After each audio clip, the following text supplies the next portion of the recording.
So it was late morning on a Sunday, and I awoke to discover that my fiance, Suzanne, was already out of bed. I found her sprawled across our living room sofa, lying on her stomach, with the current issue of Wallpaper magazine in front of her face and a cup of coffee on the end of the table behind her.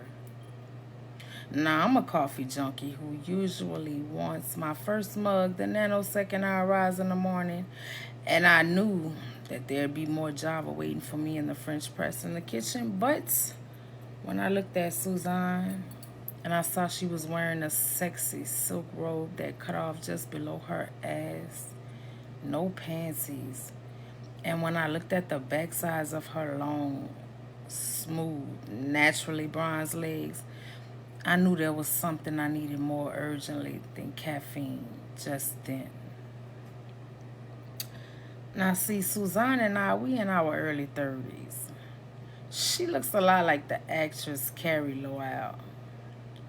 Picture Lowell in her License to Kill role, or during her early years on Law and Order. Or you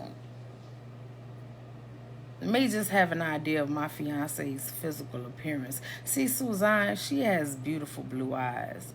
The Lowell shape at exceptional height for a woman. Brown hair. She wears cut it short, a la Lowell.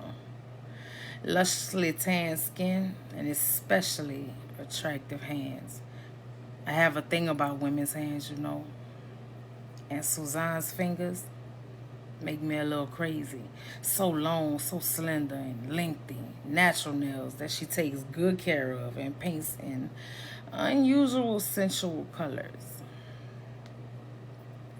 Looking to resolve last night's unfinished business, she said playfully as I eased my naked body onto her back, kissed her neck, and got my hard dick under the silk of her robe and pressed against her backside.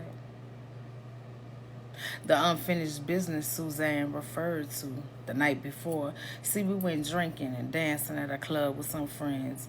We stayed out past 1 a.m. and when we got home, I wanted to get inside Suzanne. She looked so hot in a short yellow dress that showed off her leggedness.